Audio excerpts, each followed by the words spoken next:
Hello দর্শক বন্ধুরা, কেমন আছেন আপনারা সবাই? আশা করছি বেশ ভালো আছেন। বড়দিন মানেই আনন্দের উৎসব, আর সেই উৎসবের আবহাওয়াকে আরো রাঙিয়ে দিলেন ঢালিউড সুপারস্টার জায়েদ খান। চিত্রনায়িকা শবনম বুবলির ছেলের জন্য তার বিশেষ উদ্যোগ এই মুহূর্তে টক অফ দ্য টাউন। ক্রীড়া মাঠ থেকে সামাজিক যোগাযোগ মাধ্যম সবখানেই এখন জায়েদ বুবলির আলোচনা। শোনা যাচ্ছে বড়দিন উপলক্ষে বুবলির ছেলে শেহজাদ খান বীরের জন্য জায়েদ খান উপহার নিয়ে এসেছেন, এবং সেই উপহারটি একটি দৃষ্টিনন্দন গিফট হ্যাম্পার। এতে ছিল বিশেষ ডিজাইনার খেলনা গাড়ি, ছেলেদের জন্য উপযুক্ত এবং সুন্দর সান্তা ক্লজের পোশাক এবং একটি বিরল প্রজাতির হিমালয়ের কাঠের তৈরি সংগ্রহযোগ্য সামগ্রী। গিফটটি প্রস্তুত করতে তাকে সাহায্য করেছে দেশের সেরা ডিজাইনারদের দল। এর আগে কখনো এত বড়সড় কোনো উপহারের খবর মিডিয়ায় শোনা যায়নি। বড়দিনের দিন উপলক্ষে শেহজাদ খান বীরকে জায়েদ খান নিজেই উপহারটি দেন, আর সেই মুহূর্তটিকে ক্যামেরা বন্দী করেন বুবলি। পরে সেই ছবি সামাজিক যোগাযোগ মাধ্যমে প্রকাশ করা হলে মুহূর্তেই ভাইরাল হয়ে যায়। ভক্তরা আবেগঘন প্রতিক্রিয়া জানিয়ে লেখেন, জায়েদ খান আবারও প্রমাণ করে দিলেন তিনি শুধু পর্দায় নয়, বাস্তব জীবনে একজন মহানায়ক। বুবলি নিজেও এই ঘটনায় আবেগপ্লুত হয়ে পড়েছেন।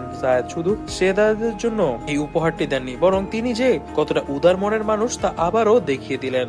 আমি সত্যি তার প্রতি কৃতজ্ঞ, এমনটাই কিন্তু বলছিলেন শবনম বুবলি। এদিকে বড়দিনে জায়েদ খানের এই উদ্যোগকে কেন্দ্র করে নতুন গুঞ্জন শুরু হয়েছে ঢালিউডের অন্দরমহলে। অনেকেই বলছেন এর মাধ্যমে জায়েদ ও বুবলির সম্পর্কের নতুন মোড় ঘুরে গিয়েছে। অনেকেই বলতে চাইছেন জায়েদ খান আসলে বুবলিকে ইমপ্রেস করতে চাইছেন তাকে বিবাহ করার জন্য, এবং এজন্যই তিনি শবনম বুবলির ছেলে বীরকে নিজের কাছে আকর্ষণ করছেন। তবে এই বিষয়ে দুজনের কেউই এখনো স্পষ্ট মন্তব্য করেননি মিডিয়ার সামনে। এখন প্রশ্ন উঠেছে, বড়দিনের এই চমক কি শুধুই বন্ধুত্বপূর্ণ ভালোবাসার বহিঃপ্রকাশ, নাকি এর পেছনে জায়েদ খানের লুকানো আছে কোনো বিশাল মতলব? তিনি কি সত্যি সত্যি বুবলিকে করতে চান বিয়ে, এবং এজন্য কি তিনি এখন বীরকে পটানোর জন্য উঠে পড়ে লেগেছেন? এটি এখন দেখার বিষয়। তবে দর্শক বন্ধুরা, আজ এই পর্যন্ত। এই ভিডিওটি ভালো লেগে থাকলে অবশ্যই ভিডিওটি লাইক করে দিবেন, বেশি বেশি করে আমাদের ভিডিওটি শেয়ার করে দিবেন, এবং অবশ্যই আমাদের চ্যানেলটিকে সাবস্ক্রাইব না করে থাকলে আমাদের চ্যানেলটিকে সাবস্ক্রাইব করে দিবেন। ধন্যবাদ।